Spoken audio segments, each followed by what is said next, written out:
Esto es Forma, un podcast para reflexionar y repensar el diseño gráfico.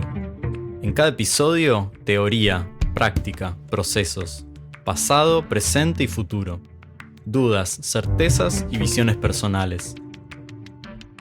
La idea es buscar otras formas, menos rígidas, discriminatorias y prejuiciosas, más locales, sustentables e interdisciplinarias. Este podcast es una pregunta abierta a quienes hacen, piensan o usan diseño día a día.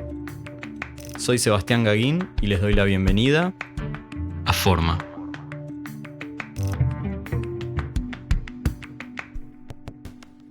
En este episodio charlamos con Laura Escobar, diseñadora gráfica recibida de la Universidad de Buenos Aires con un posgrado en Gestión y Política en Cultura y Comunicación en Flaxo. Desde 2006 se especializa en diseño cultural y realizó trabajos para diversas galerías de arte, la Fundación PROA, el Centro Metropolitano de Diseño y la Fundación Arteba.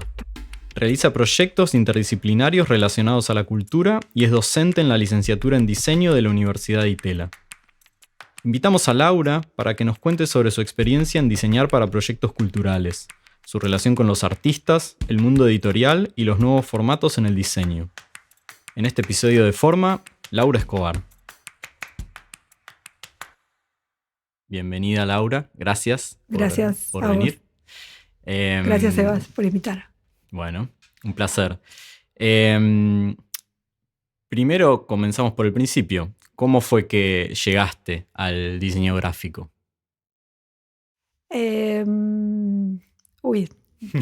Una larga historia. No, en realidad en mi casa no había una gran cultura de diseño y tenía así como una amiga y gente donde iba a casas donde veía cosas que me llamaban la atención, o unos tíos también, donde veía de repente una BKF o veía de repente y no sé, había algo que se me despertaba que no entendía muy bien qué era lo que pasaba. Y cuando terminé la secundaria, esta amiga mía, muy amiga de la primaria, se fue a vivir a España con su familia y me invitaron a ir. Yo había empezado el CBC, en realidad había empezado un cuatrimestre para Ciencias de la Comunicación. Y creo que en ese momento se me despertó el interés por el diseño. Creo que en Barcelona, esto era una Barcelona muy temprana, no es la que es ahora, eran los 90. Y en ese momento empecé como a ir a muestras, a descubrir un Gaudí, a descubrir arquitectura. Vivía como en un ambiente así un poco de una arquitecta y unos escritores y un poco poetas y qué sé yo. Y me parece que tras mi vuelta, que fue 2 años después de esa experiencia muy, muy formadora, pensé, no voy a seguir Ciencias de la Comunicación, hay algo de eso que me gusta, pero estaba esta nueva carrera que era muy incipiente, tenía muy pocas camadas, 4 o 5 camadas, no me acuerdo. Una amiga había entrado a esa carrera también y dije, bueno, me anoto en diseño gráfico a ver qué es, pensando que ahí se vinculaba un poco mis curiosidades entre el arte y la comunicación y algo más o menos así, como entramos todos a la carrera sin entender mucho por qué, pero algo más o menos así me llevó a entrar a este camino. ¿Y terminó siendo más o menos lo que intuías o imaginabas? Bueno, después de muchos años pienso que sí. Pasaron muchos años entre esos primeros momentos. Considero que la profesión también fue cambiando, la práctica fue cambiando, el conocimiento de lo que era el diseño, ¿no? Pero sí hubieron esos vínculos como primarios entre algunas conexiones de cultura, de procesos creativos y de comunicación que como que eran incipientes y se fueron revelando, creo. Entonces, ¿fue desde la misma facultad que entendiste que, bueno, es esto lo que quiero hacer? No. ¿No?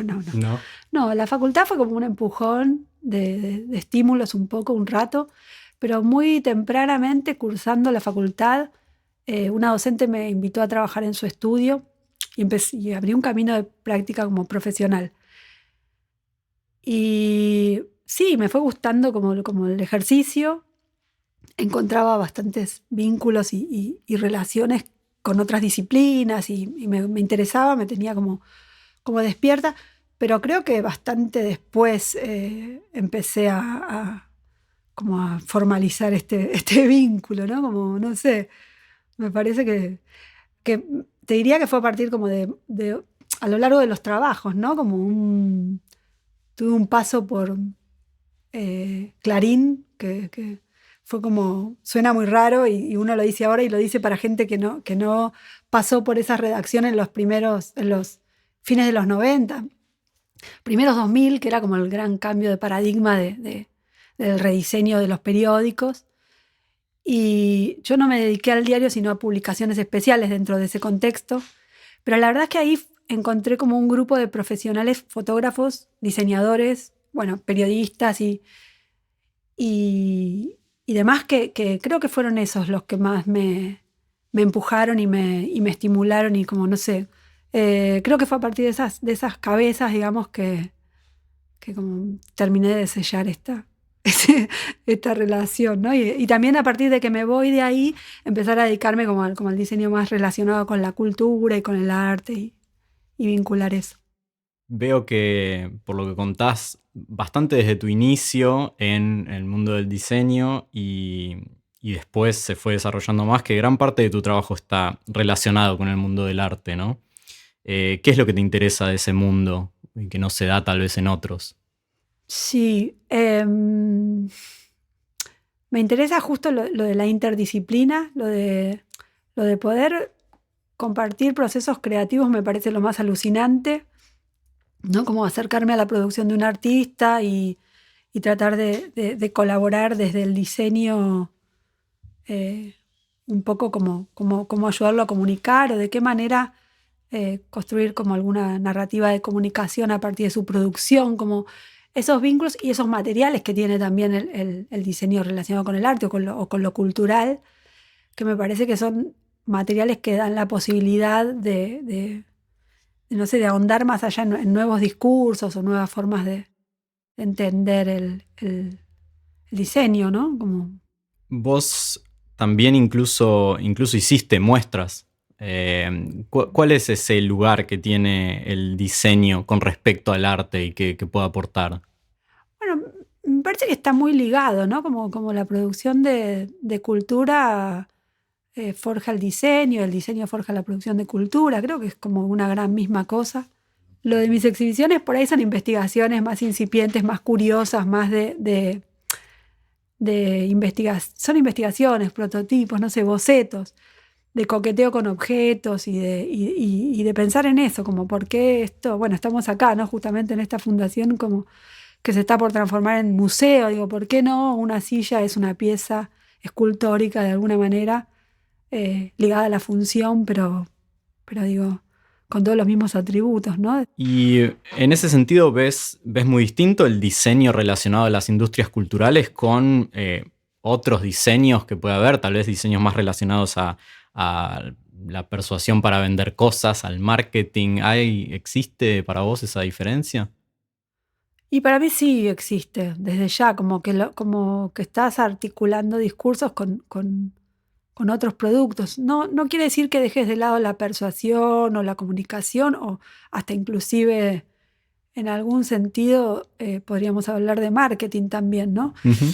Digo, los museos y las galerías y los artistas, digo, hay un trasfondo también de acumular audiencia y un montón de puntos que se mezclarían con las ideas de marketing. El tema es que me resulta más, me parece que es mucho más abierto, ¿no? La producción de esos mensajes. Como además de que los materiales son más interesantes en el sentido que tienen más posibles lecturas que no un producto X comercial que directamente desde el vamos se tiene que orientar hacia un tipo de venta, digamos, no sé. No lo veo mal lo de la venta, ni tampoco lo comercial, o sea, no quiero poner en el debate eso, pero me parece que tenés la posibilidad de interactuar con otros niveles de pensamiento y otros discursos que por ahí son más interesantes. Mencionaste también algo de la relación con los y las artistas. ¿Qué puedes contarnos de eso? ¿Cuál es la importancia de esa relación en tu trabajo? Es gracioso porque antes de venir para acá estaba juntando los pósters de la Galería Barrock, de donde realizó la identidad visual desde sus inicios, de 2014, y los estaba juntando para traerlos a la fundación y encontré un texto que me escribió Roberto Jacobi hace 2 años o algo así, sobre esos pósters, porque tuve la posibilidad como de colgarlos todos juntos en el festejo hice como una mini muestra en la galería en el festejo de sus 5 años. Y estaba bueno lo que decía Roberto, ¿por qué Laura se mete a trabajar con artistas, ¿no? Siendo los artistas personajes tan complicados? Y también era lindo lo que decía, que era como desde dónde diseñar para muestras, como que lo comparaba con la escritura para las muestras, ¿no? Como desde otra disciplina, cómo hacías para hablar de una muestra o de una producción de un artista. Pero desde ya me parece que suman esa otra capa de contenido y otra cabeza, ¿no? Como otra manera de decir las cosas que están sucediendo, ¿no? Y más la cosa contemporánea es como lo que me interesa, ¿no? Me parece que el diseño también tiene como esa responsabilidad de estar un poco ayornado con su tiempo, ¿no? Un poco vivo. Entonces creo que en ese sentido los artistas también en general se están anticipando un poco algunas épocas o algunos sucesos, de alguna manera, hablando como...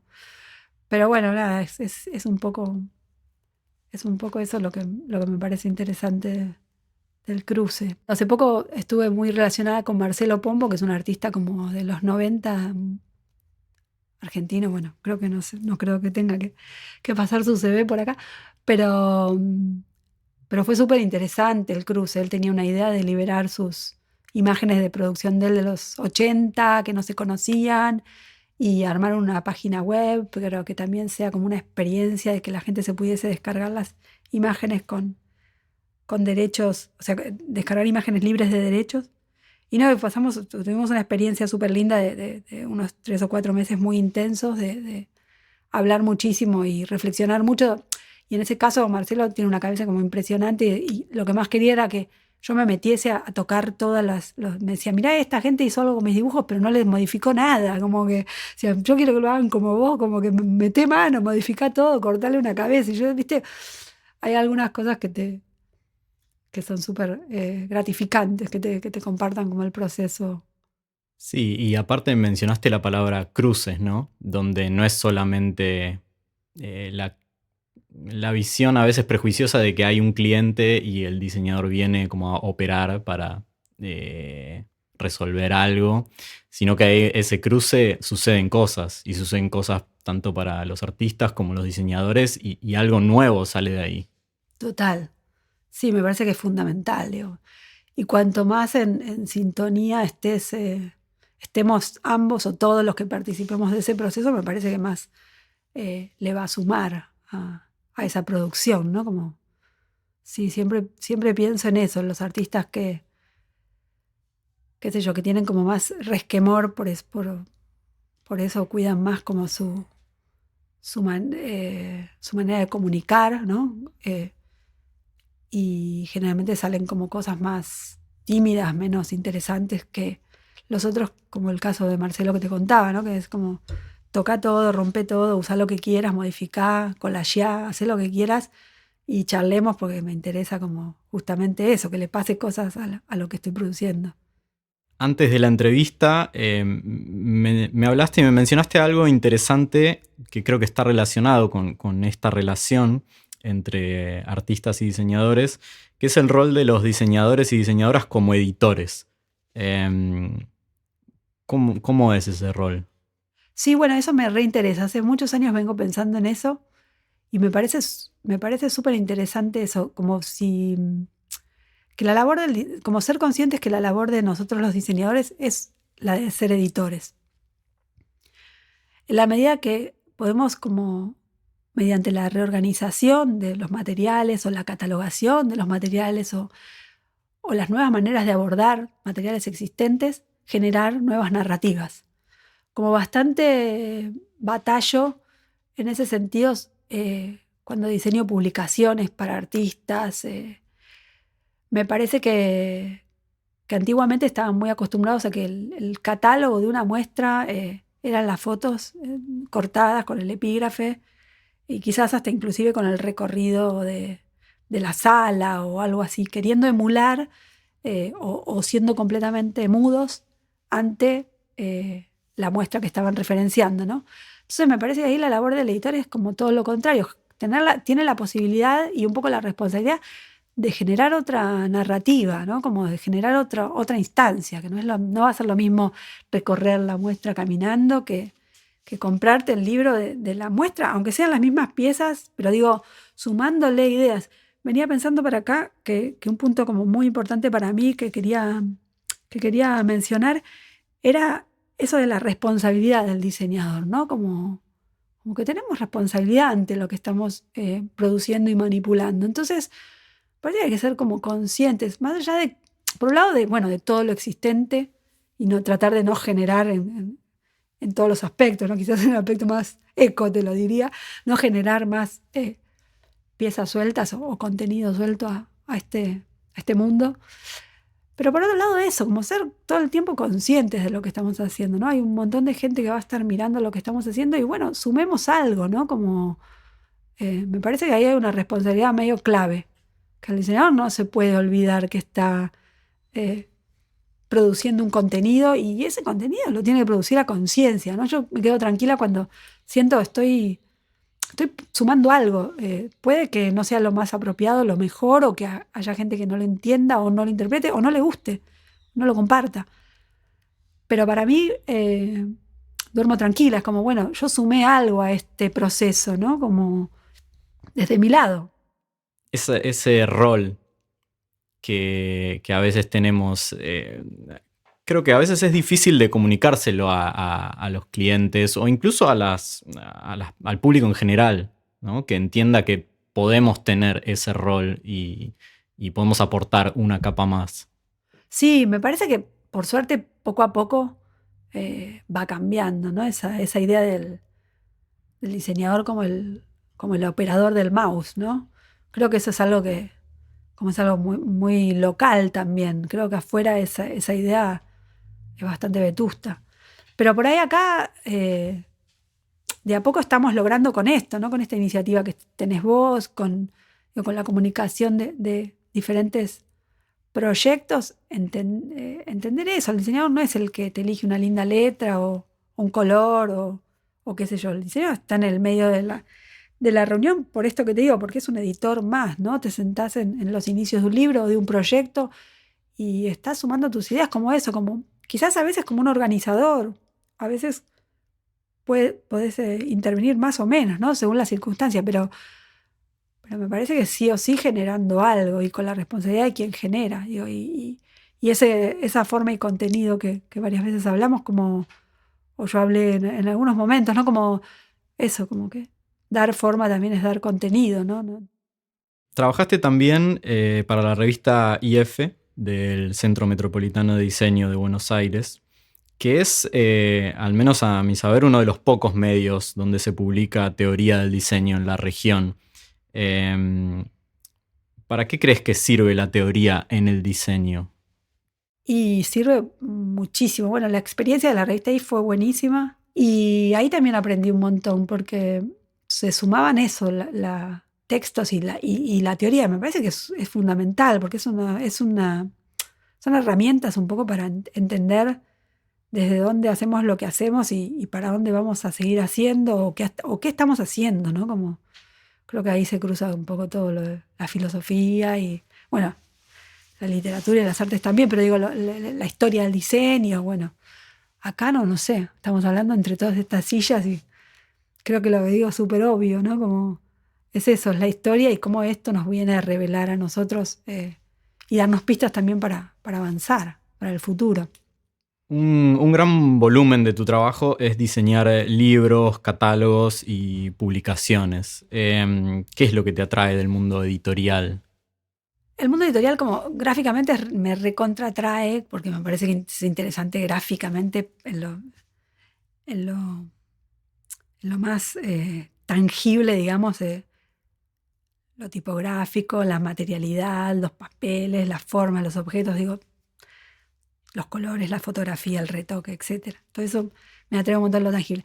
Y lo intangible, soy una gran consumidora también no sé, lo que es las nuevas narrativas que los libros vienen a incorporar, los desafíos de contar, de esto de sumar cosas a las historias que se quieren contar, las maneras de leer y de abordar, revisar, editar, por supuesto. Siempre va a estar ahí como entre uno de los primeros highlights. ¿Y cómo se ve todo esto afectado últimamente por la digitalización? Bueno, todo lo que estamos diciendo que es tangible se ve súper afectado. Ahora de vuelta se activa un poco, pero bueno, sí, la digitalización viene como a acabar un poco con eso, con lo material, ¿no? Y pasan dejando todo en el plano de lo inmaterial. Igual el proceso ya del mismo diseño viene tendiendo ya hacia el pensamiento de diseño, el design thinking y a la inmaterialidad, ¿no? Un poco da nostalgia a los que somos así más grandes porque nos siguen gustando los objetos y los papeles y tener libros y las bibliotecas.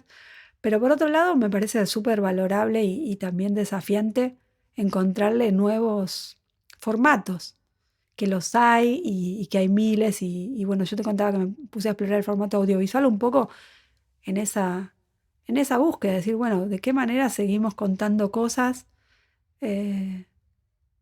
con estos medios? Me parece que quizás pasemos más a lo inmaterial, quizás lo afecta un poco esa la producción de objetos y no nos viene tan mal, porque también el mundo está un poco colapsado, ¿no? Y mencionaste el design thinking o tal vez nuevos lugares del diseño. ¿Cómo te imaginas que va a ser ese rol de las diseñadoras y los diseñadores gráficos a futuro a partir de eso? Bueno, creo que hay cosas que se van a mantener, como estas cuestiones que por lo menos a mí me parecen interesantes de la edición y de la organización y de la catalogación. Luego, bueno, aparecen otras maneras de relatar, ¿no? Como más intangibles quizás, hay mucho de la desmaterialización, por decirlo de alguna manera. Pero me parece interesante. Me parece que el diseñador sigue explorando un poco cuál es su lugar y va a seguir explorándolo. No le cambia tanto, ¿no? Como decir, bueno, ¿qué pasa? Toda esta división entre los diseños que teníamos antes y la unión. Me fui de tema, ¿no? Pero me No, pero puse a pensar en el digamos, diseño integral. pasar de estar atado a los soportes o tal vez los objetos que se diseñan a más cómo se piensa o qué tiene para ofrecer en ese sentido eh, el diseño como algo más abarcativo. Claro, pienso que eso se mantendría, esa labor del diseñador como un poco el gestor, el organizador, el editor, lo sigo llamando, ¿no? De toda una información. Creo que esa labor se mantiene y que lo que empieza a cambiar son los formatos y además bueno, es lo que hablábamos antes, ¿no? Como que la necesidad del diseño de estar actualizado, de estar pegado a su época, también va a hacer que eso suceda sí o sí, ¿no? Que acorde a la época cambien los formatos por donde se lo vea actuar, no sé. Comentaste que hace poco empezaste un nuevo proyecto que se llama Barro TV, que es un canal online de documentales y piezas más experimentales de arte contemporáneo, ¿no? Digo bien. Sí, excelente. Bueno, ¿qué es lo que te atrajo de eso? ¿Por qué fuiste para ese lado? Bueno, estoy re contenta con ese proyecto, es genial, me parece todo un desafío investigar otro medio, ¿no? Por empezar.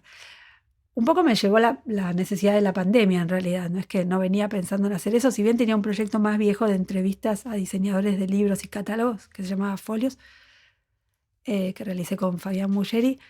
Cuando arrancó la pandemia y yo seguía trabajo para esta galería que se llama Barro, ellos me pedían desesperadamente que produzca vivos de Instagram o materiales para redes.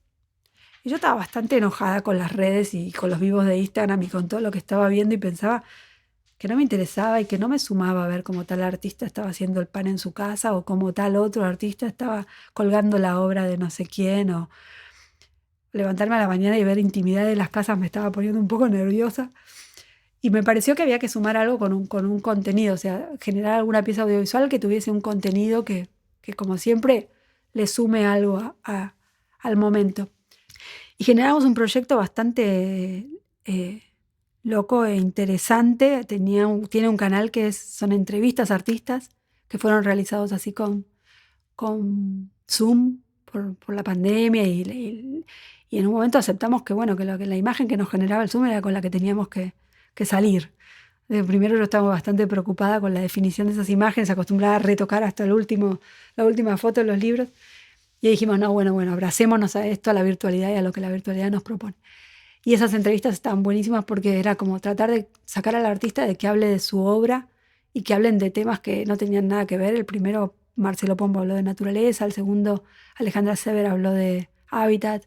Ahora estoy realizando otro con Roberto Jacobi. Digo, es como tratando de que hablen de cualquier otro tema cruzado que dé cuenta de su capacidad creativa o de sus momentos de sus pensamientos, ¿no? Pero que no sea el cassette de mi obra es así o asá o qué sé yo. Pero más que nada me interesa eso, como la búsqueda para mí fue una grata sorpresa todo, todavía lo sigue siendo.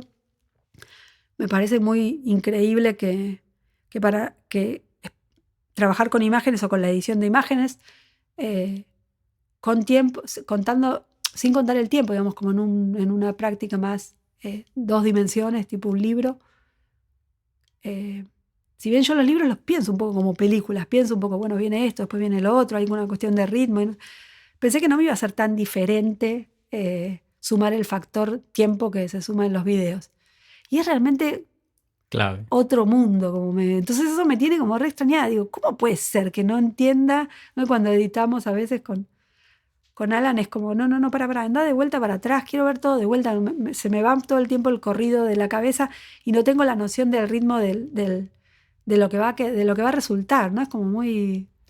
¿Pero te sentís más liberada en ese ámbito, tal vez de otras cosas de lo más convencional del diseño? No me libero, pero sí me cosquillea como esa cosa del tiempo, como entender como esto es distinto y no lo puedo entender. Hay algo de mi cabeza que es como no me funciona tan fluido. Entonces me atrae como un desafío diferente, ¿no? Y después a eso siempre, abrirse al mundo de los otros y de los artistas,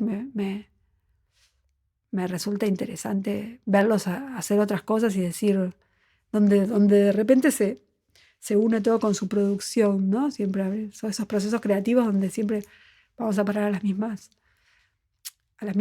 resultados que cuando realizan obra, quizás, ¿no? Hace unos años llevaste a cabo este proyecto que mencionabas, que se llama Folios, junto a Fabián Muggieri. ¿Cómo fue esa experiencia?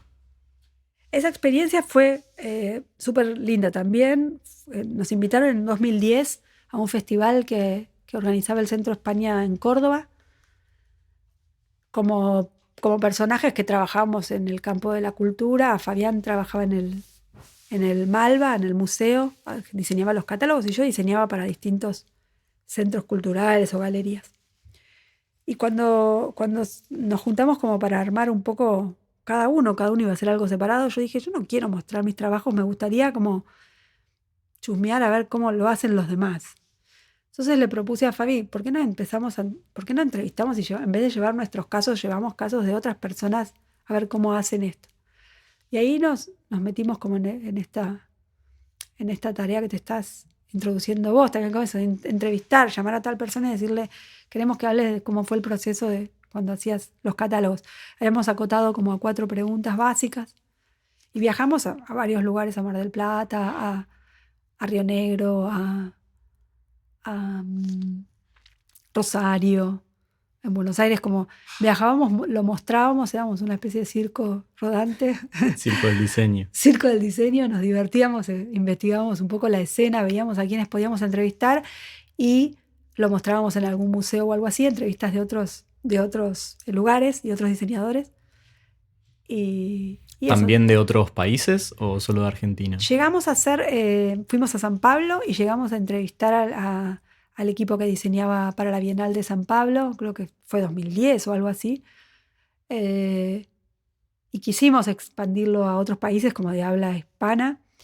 Nos interesaba la idea de Latinoamérica, sí o sí. ¿Encontraron rasgos comunes, ya sea o tal vez en la región, en Argentina, o bueno, si lo podían expandir más a Latinoamérica?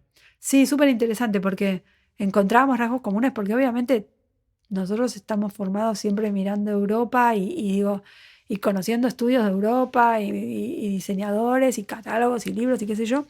Y bueno, y las limitaciones así como económicas de alguna manera de la región dan como unos resultados como asombrosos y bastante, rasgos bastante identitarios de alguna manera de Latinoamérica.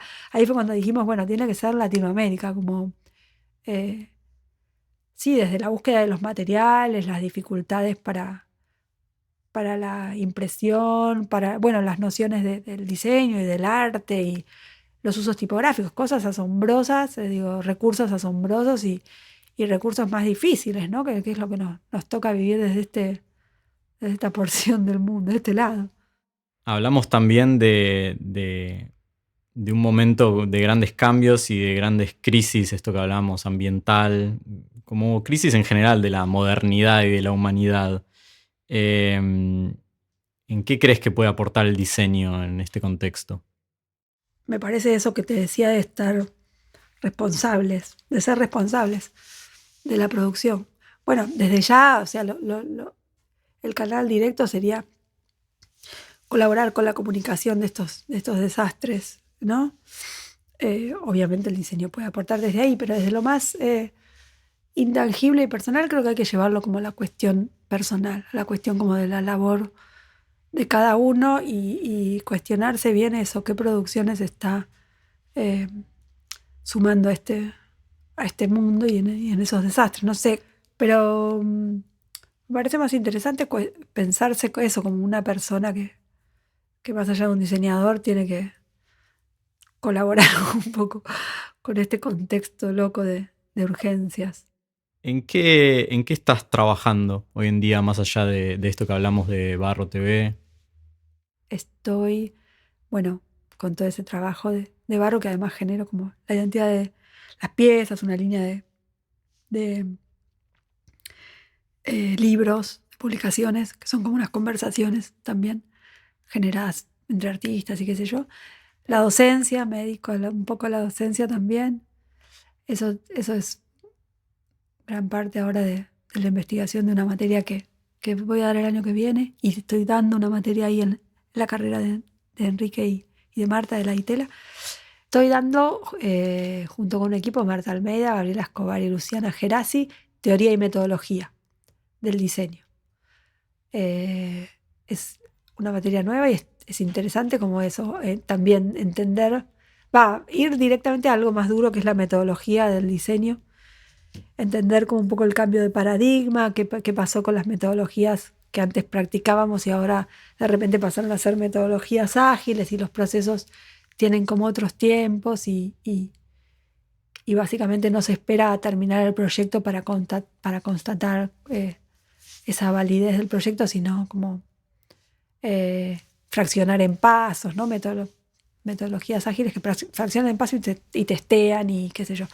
Después, bueno, hay otros métodos que sumamos ahí en la materia y es interesante porque también me sigo informando en ese sentido de los métodos, que es algo, es una práctica que obviamente todos tenemos, todos los diseñadores tenemos, por ahí de manera más intuitiva.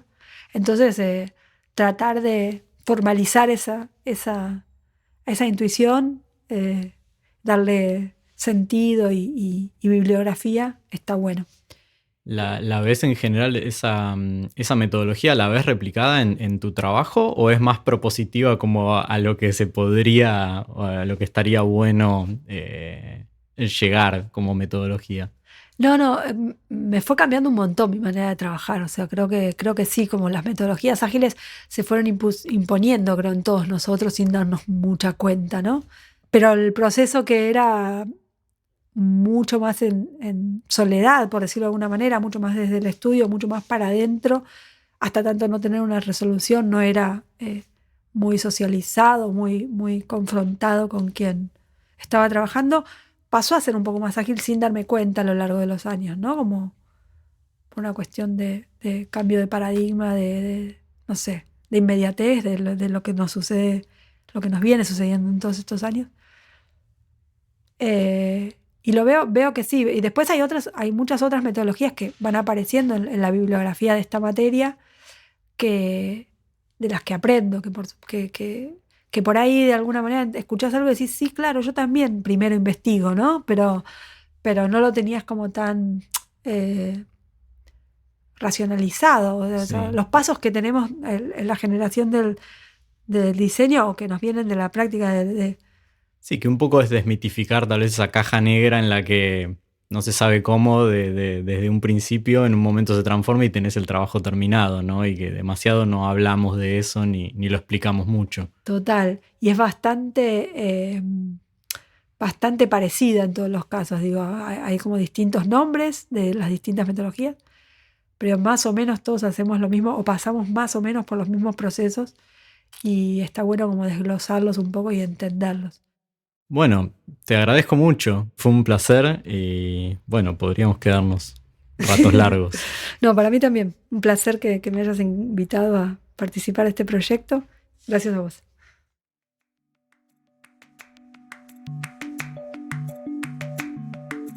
Esto fue Forma, un podcast para reflexionar y repensar el diseño gráfico. Podés escucharnos y suscribirte en Spotify y todas las plataformas digitales. Para ver más material, encontranos en formapodcast.com.ar o en Instagram como @formapodcast. Este proyecto lo hacemos Andy Kukier en producción y asistencia periodística, Darío Margulis en producción y realización sonora y quien les habla, Sebastián Gaguín. La música es de Rocío Gal. Podés encontrarla en Instagram como @gal.rocío. Este podcast cuenta con el apoyo de mecenazgo de la Ciudad de Buenos Aires. Las entrevistas fueron grabadas en Fundación IDA, Investigación en Diseño Argentino. Conocé su trabajo en fundacionida.org. Gracias por escuchar y hasta la próxima.